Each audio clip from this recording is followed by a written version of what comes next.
இன்று சமையல் முறைகள் நாட்டுக்கு நாடு, மாநிலத்துக்கு மாநிலம், மாவட்டத்துக்கு மாவட்டம் வேறுபடுகின்றன. உணவகங்கள் பெருகியுள்ளன.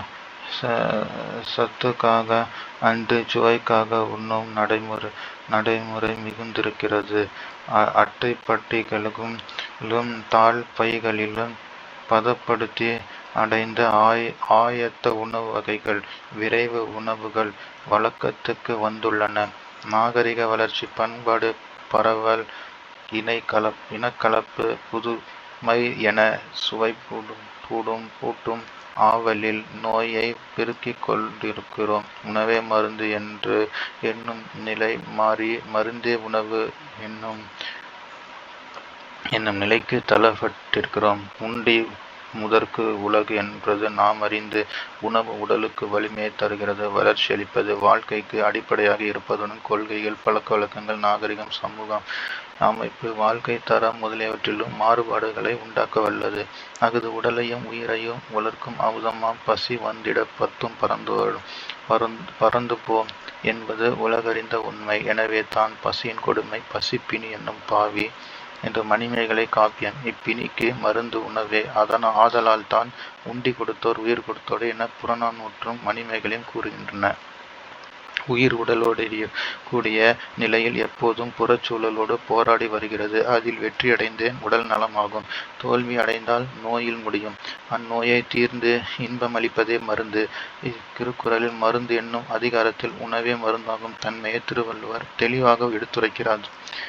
உண்ட உணவு செரித்த பின்னரே மீண்டும் உண்ண வேண்டுமென தமிழ் மருத்துவம் கூறுகிறது. முன் உண்டது செரித்தது கண்டு உண்பார்க்கு மருந்துண்ணும் தேவை ஏற்படாது. மருந்தென வேண்டாவாம் யாக்கைக்கு, அருந்தியது அற்றது போற்றி உணின் என்பது வள்ளுவர் வாக்கு. எனவே உடல் நலத்துக்கு பொருந்திய உணவு எது, பொருந்தா உணவு எது என ஆராய்ந்து தெளிந்து உணவு முறையை வகுத்து கொண்டால் உடலுக்கு ஊறு செய்யும் நோய்கள் நம்மை அணுகா. தமிழகத்துக்கு உணவு தொன்று தொட்டு மருத்துவ முறையில் சமைக்கப்படுகிறது. வெப்ப நாடான நமது நாட்டு சமையலறை புழுங்கல் அரிசியை ஏற்றது. அன்றாட சமையல் கூட்டுவனவற்றுள் மஞ்சள் நெஞ்சிலுள்ள சளியை நீக்கும். கொத்தமல்லி பித்தத்தை போக்கும். சீரகம் வயிற்று சூட்டை தணிக்கும். மிளகு தொண்டை கட்டை தொலைக்கும். பூண்டு வலிய கற்றி வயிற்று பெருமலை நீக்க பசியை மிகுவிக்கும். வெங்காயம் குளிர்ச்சி உண்டாக்கி குருதியை தூய்மைப்படுத்தும். பெருங்காயம் வலியை வெளியேற்றும். இஞ்சி பித்தத்தை ஒடுக்கி காய்ச்சலை கண்டிக்கும். தேங்காய் நீர்க்கோவையை நீக்கும். கறிவேப்பிலை மனமூட்டி உணவு விருப்பை உண்டாக்கும். நல்லெண்ணெய் கண்குளிர்ச்சியும் அறிவு தெளிவும் உண்டாக்கும். சீரகம் பூண்டு கலந்த மிளகு நீர் சூட்டை தணித்து செரிமான ஆற்றலை மிகுவிக்கும். உடலுக்கு வலுவூட்டவும் கழிவு அகலவும் கீரை நல்லது. உடலுக்கு குளிர்ச்சி ஏற்படவும் பித்தம் போக்கவும் எலுமிச்சை ஊறுகாயை மோர்ச்சாற்றுடன் உண்ணலாம். நோய்க்கு முதல் காரணம் உப்பு. இதனை குறைவாக சேர்த்தல் நன்று. உப்பு நிறைந்த பொருள்களான ஊறுகாய், அப்பளம், வடாம், கருவாடு, முந்திரி பருப்பு, வறுத்த உருளைச்சீவல், வாழைக்காய்ச்சீவல், புளித்த மோர் முதலியவற்றை முழுவதுமாக தவிர்த்தல் வேண்டும். கொழுப்பு நிறைந்த இறைச்சிகள், முட்டையின் மஞ்சள் கரு, தயிர், நெய், வெண்ணெய், பாலாடை, பனிக்கூழ், இனிப்பு கட்டி ஆகியவற்றை நீக்குதல் வேண்டும். காரமும் புளிப்பும் மிக்க உணவுகள் கூடா. எண்ணெயில் வறுத்த பொரித்த உணவுகளை ஒதுக்குதல் நன்று. நொறுக்கு தீனி வயிற்றுக்கு கேடு என்பது பழமொழி. நொறுக்கு தீனி கூடவே கூடாது. இடையிடையே எதனையாவது தின்பதும் குறிப்பதும் உடலுக்கு நல்லதில்லை. எளிதில் செரிக்கக்கூடிய பழம், காய், பருப்பு, அரிசி, கோதுமை, பால் இவற்றையே குடல் ஏற்றுக்கொள்கிறது. நாச்சுவை கருதி உண்ணாமல் உடல் நலம் கருதி உண்ணுதலே நல்லது. உணவை விரைவாக விழுங்குதல் கூடாது. நன்றாக மென்று விழுங்குதல் வேண்டும். அப்போதுதான் வாயிலுள்ள உமிழ்நீர் வேண்டி அளவு சுரந்து உணவுடன் கலக்கும். உமிழ்நீர் கலக்காத உணவு உள்ளே சென்றாலும் அது செரிக்காது. உடலும் தன் செரிமான ஆற்றலை இழந்துவிடும். உணவின் சத்துகள் வீணாகாமல் பார்த்து கொள்ளுதல் வேண்டும். காய்கறிகளை முக்கால் வேக்காட்டில் வேக வைத்து உண்ணுதல் வேண்டும். வேக வைத்த காய்கறி நீரில் மிகுதியான சத்துக்கள் இருப்பதனால் அதனை உணவில் சேர்த்து கொள்ளலாம். நொறுங்க தின்றால் 100 வயது. தண்ணீரும் மருந்தே. நீரின்றி அமையாது உலகு என்பது வள்ளுவம். இயற்கை உணவுப் பொருள்களில் நீர் இல்லாத உணவுப் பொருள்களே இல்லை. எல்லா வகையான உணவுப் பொருள்களையும் விளைவதற்கு காரணமாக அமைவது நீர். உண்ட உணவு குருதியுடன் கலப்பதற்கும் குருதி தூய்மை பெறுவதற்கும் உடலில் உள்ள கழிவுப் பொருள்கள் வெளியேறுவதற்கும் நீர் இன்றியமையாதது.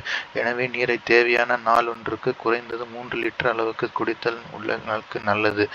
உணவு உண்ணும் போது இடையில் நீர் குடித்தல் கூடாது. ஒருவர் உட்கொள்ளும் உணவில் பரதம், கொழுப்பு, மாச்சத்து, கனிமங்கள், நுண்ணூட்ட சத்துக்கள் சேர்ந்ததே சமச்சீர் உணவு. எனவே அளவறிந்து உண்ண வேண்டியது ஒவ்வொருவரின் கடமை. சோறும் காய்கறியும் அரை வயிறு, பால் மோர் நீர் கால் வயிறு வெற்றிடமாக இருத்தல் வேண்டும். வயிறு புடைக்க உண்ணுதல் நோய்க்கு இடமளிக்கும். எனவே ஔவையார் மீதுண் விரும்பேல் என்றார். அளவுக்கு மிஞ்சினால் அமிர்தம் நஞ்சு என்பது பழமொழி. வயது ஏறும்போது கொழுப்பு சத்துதான் உணவின் அளவை சிறிது சிறிதாக குறைத்து கொண்டே வருதல் வேண்டும். உணவை கட்டுப்படுத்துவதோடு எளிய உடற்பயிற்சிகளையும் செய்தல் வேண்டும். நடைப்பயிற்சியை எளிய உடற்பயிற்சி நாள்தோறும்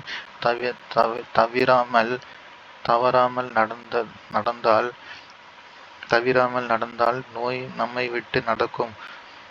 ஓடினால் நோய் நம்மை விட்டு ஓடும். எப்போதும் படுத்து கிடந்தால் நோய் நம் மீது படுத்துக் கொள்ளும். காலை மாலை உலாவினகம் காற்று வாங்கி வருவோரின் காலை தொட்டு கும்பிட்டு காலன் ஓடி போவானே. கவிமணி. உடல் நலனை விரும்புவோர் முறையான உணவு பழக்கத்தை மேற்கொண்டால் நெடுநாள் நலமாக வாழலாம். உண்பதற்காக வாழாமல் வாழ்வதற்காக உண்டால் மருந்தென்பதே உடலுக்கு தேவையில்லை. திருமூலரும் உடலை காத்தலின் தேவையை வலியுறுத்தியுள்ளார்.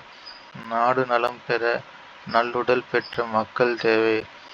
நல்லுடல் பெற நல்லுணவு முறையை மேற்கொள்ளுதல் வேண்டும்.